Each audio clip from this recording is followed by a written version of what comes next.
Hello friends, तो आज की वीडियो हम डिस्कस करेंगे मुंशी प्रेमचंद जी की कहानी परीक्षा, जो कि कक्षा 10वीं की हिंदी पुस्तक नवनीत का गद्य खंड का पाठ 9 है। चलिए केंद्रीय भाव देखते हैं इस कहानी का। प्रस्तुत कहानी देवगढ़ रियासत में दीवान पद के उम्मीदवार के चयन की प्रक्रिया से संबंधित है। देवगढ़ के दीवान सुजान सिंह स्वयं पद मुक्त होना चाहते हैं, इसलिए वे नए दीवान की नियुक्ति विषयक विज्ञप्ति को प्रकाशित कराते हैं। इस विज्ञप्ति में योग्यता विषयक शर्तों में कर्तव्य बोध ही विचारणीय था। अनेक आवेदक इस पद हेतु आवेदन करते हैं।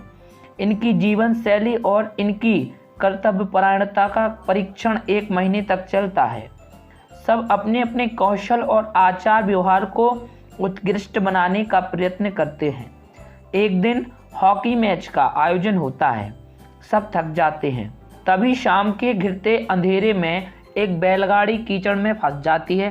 सभी खिलाड़ी इस दृश्य को नज़रअंदाज कर जाते हैं, किंतु उनमें से एक खिलाड़ी गाड़ी बान की सहायता के लिए तत्पर हो जाता है। इसी व्यक्ति का दीवान पद पर चयन होता है। गाड़ी बान के रूप में स्वयं सुजान सिंह थे। कहानी के चरित्रों में दीवान सुजान सिंह और पंडित जानकीनाथ का ही चरित्र उभर कर आता है। महाराज जी की पारखी दृष्टि और पंडित जानकीनाथ का मानवीय आचरण दोनों चरित्रों को महत्वपूर्ण बनाने वाले गुण हैं, और इस चयन हेतु उन्होंने व्यक्ति के साहस, आत्मबल और उदारता जैसे गुणों को ही मानदंड माना है। राज व्यवस्था का संचालन करता इन गुणों से परिपूर्ण होकर ही राज्य के गरीबों के दुख के प्रति दयावान होकर अपने दृढ़ संकल्प से उसको दूर करने का प्रयत्न कर सकता है। कहानी का स्वर आदर्शवादी है। व्यक्ति आचरण में निहित पर दुख, कतरता, सहयोग भावना और सेवा परायणता जैसे गुणों को भी कहानी में उभारा गया है।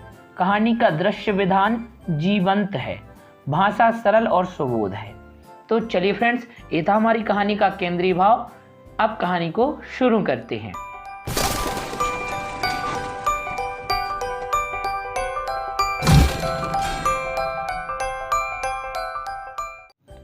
जब रियासत देवगढ़ के दीवान सरदार सुजान सिंह बूढ़े हुए तो परमात्मा की याद आई। जाकर महाराज से विनय की कि दीन बंधु दास ने श्रीमान की सेवा 40 साल तक की, अब मेरी अवस्था भी ढल गई। राजकाज संभालने की शक्ति नहीं रही। कहीं भूल चूक हो जाए तो बुढ़ापे में दाग लगे, सारी जिंदगी की नेक नामी मिट्टी में मिल जाए। राजा साहब अपने अनुभवशील नीति कुशल दीवान का बड़ा आदर करते थे। बहुत समझाया, लेकिन जब दीवान साहब ने ना माना तो हार कर उसकी प्रार्थना स्वीकार कर ली, पर शर्त यह लगा दी कि रियासत के लिए नया दीवान आप ही को खोजना पड़ेगा। दूसरे दिन देश के प्रसिद्ध पत्रों में यह विज्ञापन निकला कि देवगढ़ के लिए एक सुयोग्य दीवान की जरूरत है। जो सज्जन अपने को इस पद के योग्य समझे वे वर्तमान सरदार सुजान सिंह की सेवा में उपस्थित हों। यह जरूरी नहीं है कि ग्रेजुएट हो, मगर हष्टपुष्ट होना आवश्यक है। मंदाग्नि के मरीज को यहाँ तक कष्ट उठाने की कोई जरूरत नहीं। 1 महीने तक उम्मीदवारों के रहन सहन, आचार विचार की देखभाल की जाएगी। विद्या का कम परंतु कर्तव्य का अधिक विचार किया जाएगा। जो महाशय इस परीक्षा में पूरे उतरेंगे वे इस उच्च पद पर सुशोभित होंगे। इस विज्ञापन ने सारे मुल्क में तहलका मचा दिया। ऐसा ऊंचा पद और किसी प्रकार की कैद नहीं, केवल नसीब वालों का खेल है। सैकड़ों आदमी अपना अपना भाग्य परखने के लिए चल खड़े हुए। देवगढ़ में नए नए और रंग बिरंगे मनुष्य दिखाई देने लगे। प्रत्येक रेलगाड़ी से उम्मीदवारों का एक मेला सा उतरता। कोई पंजाब से चला आता था, कोई मद्रास से, कोई नई फैशन का प्रेमी, कोई पुरानी सादगी पर मिटा हुआ। पंडितों और मौलवियों को भी अपने अपने भाग्य की परीक्षा करने का अवसर मिला। बेचारे सनद के नाम रोया करते थे। यहाँ उनकी कोई ज़रूरत नहीं थी।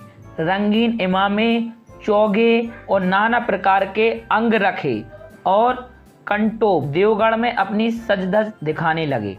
लेकिन सबसे विशेष संख्या ग्रेजुएटों की थी, क्योंकि सनद की कैद न होने पर भी सनद से पर्दा तो ढका रहता है। यहाँ सनद का अर्थ है प्रमाण पत्र। सरदार सुजान सिंह ने इन महानुभावों के आदर सत्कार का बड़ा अच्छा प्रबंध कर दिया था। लोग अपने अपने कमरों में बैठे हुए दिन गिना करते थे। हर एक मनुष्य अपने जीवन को अपनी बुद्धि के अनुसार अच्छे रूप में दिखाने की कोशिश करता था। मिस्टर आ 9 बजे दिन तक सोया करते थे। आजकल वे बगीचे में टहलते हुए उषा का दर्शन करते थे। मिस्टर बी को हुक्का पीने की लत थी। आजकल बहुत रात गए किवाड़ बंद करके अंधेरे में सिगार पीते थे। मिस्टर सादा और जा से उनके घरों पर नौकरों के नाक में दम था। लेकिन ये सज्जन आजकल आप और जनाब के बगैर नौकरों से बातचीत नहीं करते थे। महाशय का नास्तिक थे, मगर आजकल उनकी धर्मनिष्ठा देखकर मंदिर के पुजारी को पदच्युत हो जाने की शंका लगी रहती थी। मिस्टर ला को किताब से घृणा थी, परंतु आजकल वे बड़े बड़े ग्रंथ देखने पढ़ने में डूबे रहते थे। जिससे बात कीजिए वह नम्रता और सदाचार का देवता बना मालूम होता था। शर्मा जी घड़ी रात से ही वेद मंत्र पढ़ने लगते थे और मौलवी साहब को नमाज और तलावत के सिवा और कोई काम ना था। लोग समझते थे कि 1 महीने का झंझट है, किसी तरह काट लें, कहीं कार्य सिद्ध हो गया तो कौन पूछता है। लेकिन मनुष्यों का वह बूढ़ा जौहरी आड़ में बैठा हुआ देख रहा था कि इन बगलों में हंस कहाँ छिपा हुआ है। एक दिन नए फैशन वालों को सूझी कि आपस में हॉकी का खेल हो जाए। यह प्रस्ताव हॉकी के मजे हुए खिलाड़ियों ने पेश किया। यह भी तो आखिर एक विद्या है, इसे क्यों छिपा रखें। संभव है कुछ हाथों की सफाई ही काम कर जाए। चलिए तय हो गया। फील्ड बन गई, खेल शुरू हो गया और गेंद किसी दफ्तर के अप्रेंटिस की तरह ठोकरें खाने लगी। रियासत देवगढ़ में यह खेल बिल्कुल निराली बात थी। पढ़े लिखे भले मानुस लोग शतरंज जैसे गंभीर खेल खेलते थे। दौड़ कूद के खेल बच्चों के खेल समझे जाते थे। खेल बड़े उत्साह से जारी था। धावे के लोग जब गेंद को लेकर तेजी से उड़ते तो ऐसा जान पड़ता था कि कोई लहर बढ़ती चली आती है। लेकिन दूसरी ओर से खिलाड़ी इस बढ़ती हुई लहर को इस तरह रोक लेते थे कि मानो लोहे की दीवार हो। संध्या तक यही धूमधाम रही। लोग पसीने से तर हो गए। खून की गर्मी आंख और चेहरे से झलक रही थी। हाँफते हाँफते बेदम हो गए, लेकिन हार जीत का निर्णय ना हो सका। अंधेरा हो गया था। इस मैदान से जरा दूर हटकर एक नाला था, उस पर कोई पुल न था। पथिकों को नाले में से चलकर आना पड़ता था। खेल अभी बंद ही हुआ था और खिलाड़ी लोग बैठे दम ले रहे थे कि एक किसान अनाज से भरी हुई गाड़ी लिए हुए नाले में आया। लेकिन कुछ तो नाले में कीचड़ था और कुछ उसकी चढ़ाई इतनी ऊंची थी कि गाड़ी ऊपर न चढ़ सकती थी। वह कभी बैलों को ललकारता, कभी पहियों को हाथ से ढकेलता, लेकिन बोझ अधिक था और बैल कमजोर। गाड़ी ऊपर को न चढ़ती और चढ़ती भी तो कुछ दूर चढ़कर फिर खिसक कर नीचे पहुंच जाती। किसान बार बार जोर लगाता और बार बार झुंझलाकर बैलों को मारता, लेकिन गाड़ी को अकेले छोड़कर कहीं जा भी नहीं सकता। बड़ी आपत्ति में फंसा हुआ था। इसी बीच में खिलाड़ी हाथों के डंडे लिए घूमते घामते उधर से निकले। किसान ने उनकी तरफ सहमी हुई आंखों से देखा, परंतु किसी से मदद मांगने का साहस न हुआ। खिलाड़ियों ने भी उसको देखा, मगर बंद आंखों से, जिसमें सहानुभूति ना थी। उनमें स्वार्थ था, मद था, मगर उदारता और वात्सल्य का नाम भी ना था।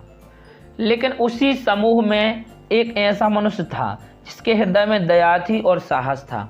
आज हॉकी खेलते हुए उसके पैरों में चोट लग गई थी। लंगड़ाता हुआ धीरे धीरे चला आता था। अकस्मात उसकी निगाह गाड़ी पर पड़ी, ठिठक गया। उसे किसान की सूरत देखते ही सब बातें ज्ञात हो गईं। डंडा एक किनारे रख दिया, कोट उतार डाला और किसान के पास जाकर बोला, मैं तुम्हारी गाड़ी निकाल दूं? किसान ने देखा एक गठे हुए बदन का लंबा आदमी सामने खड़ा है। झुककर बोला, हुजूर मैं आपसे कैसे कहूँ? युवक ने कहा, मालूम होता है तुम यहाँ बड़ी देर से फंसे हो। अच्छा, तुम गाड़ी पर जाकर बैलों को साधो, मैं पहिए को ढकेलता हूँ, अभी गाड़ी ऊपर चढ़ जाती है। किसान गाड़ी पर जा बैठा। युवक ने पहिए को जोर लगाकर उकसाया। कीचड़ बहुत ज़्यादा थी वह घुटने तक जमीन में गड़ गया, लेकिन हिम्मत न हारी। उसने फिर जोर किया। उधर किसान ने बैलों को ललकारा, बैलों को सहारा मिला, हिम्मत बंध गई। उन्होंने कंधे झुकाकर एक बार जोर किया तो गाड़ी नाले के ऊपर थी। किसान युवक के सामने हाथ जोड़कर खड़ा हो गया, बोला, महाराज, आपने आज मुझे उबार लिया, नहीं तो सारी रात मुझे यहाँ बैठना पड़ता। युवक ने हंसकर कहा, अब मुझे कुछ इनाम देते हो? किसान ने गंभीर भाव से कहा, नारायण चाहेंगे तो दीवानी आपको ही मिलेगी। युवक ने किसान की तरफ गौर से देखा। उसके मन में एक संदेह हुआ, क्या यह सुजान से तो नहीं है? अनाज मिलती है, चेहरा मोहरा भी वही। किसान ने भी उसकी ओर तीव्र दृष्टि से देखा, शायद उसके दिल के संदेह को भांप गया। मुस्कुराकर बोला, गहरे पानी में बैठने से ही मोती मिलता है। निदान महीना पूरा हुआ, चुनाव का दिन आ पहुंचा। उम्मीदवार लोग प्रातः काल से ही अपनी किस्मतों का फैसला सुनने के लिए उत्सुक थे। दिन काटना पहाड़ हो गया। प्रत्येक के चेहरे पर आशा और निराशा के रंग आते थे। नहीं मालूम आज किसके नसीब जागेंगे, नहीं जाने किस पर लक्ष्मी की कृपा दृष्टि होगी। संध्या समय राजा साहब का दरबार सजाया गया। शहर के रईस और धनाढ्य लोग, राज्य के कर्मचारी और दरबारी तथा दीवानी के उम्मीदवारों का समूह सब रंग बिरंगी सज धज बनाए दरबार में आ बिराजे। उम्मीदवारों के कलेजे धड़क रहे थे जब सरदार सुजान सिंह ने खड़े होकर कहा, मेरे दीवानी के उम्मीदवार महाशयों, मैंने आप लोगों को जो कष्ट दिया है उसके लिए मुझे क्षमा कीजिए। इस पद के लिए ऐसे पुरुष की आवश्यकता थी जिसके हृदय में दया हो और साथ साथ आत्मबल। हृदय वह है जो उदार हो, आत्मबल वह है जो आपत्ति का वीरता के साथ सामना करे। और इस रियासत के सौभाग्य से हम ऐसा पुरुष मिल गया। ऐसे गुण वाले संसार में कम हैं, और जो हैं वे कीर्ति और मान के शिखर पर बैठे हुए हैं, उन तक हमारी पहुंच नहीं है। मैं रियासत के पंडित जानकीनाथ सा दीवान पाने पर बधाई देता हूँ। रियासत के कर्मचारियों और रईसों ने जानकीनाथ की तरफ देखा। उम्मीदवार दल की आंखें उधर उठी, मगर उन आंखों में सत्कार था, इन आंखों में ईर्ष्या। सरदार साहब ने फिर फरमाया, अब लोगों को यह स्वीकार करने में कोई आपत्ति ना होगी कि जो पुरुष स्वयं जख्मी होकर एक गरीब किसान की भरी हुई गाड़ी को दलदल से निकालकर नाले के ऊपर चढ़ा दे, उसके हृदय में साहस, आत्मबल और उदारता का वास है। ऐसा आदमी गरीबों को कभी न सताएगा। उसका संकल्प दृढ़ उसके चित्त को स्थिर रखेगा, चाहे धोखा खा जाए, परंतु दया और धर्म से कभी न हटेगा। तो फ्रेंड्स, आज की वीडियो में बस इतना ही। आज की वीडियो में हमने मुंशी प्रेमचंद जी की कहानी परीक्षा को डिस्कस किया। फ्रेंड्स, आपको ये कहानी कैसी लगी कमेंट करके जरूर बताएं। चैनल पर पहली बार आए हैं तो हमारे चैनल को सब्सक्राइब कर लें, बेल आइकन को प्रेस कर लें और वीडियो को ज़्यादा से ज़्यादा शेयर करें। ओके, तो मिलते हैं नेक्स्ट वीडियो में। Thanks for watching everyone. जय हिंद।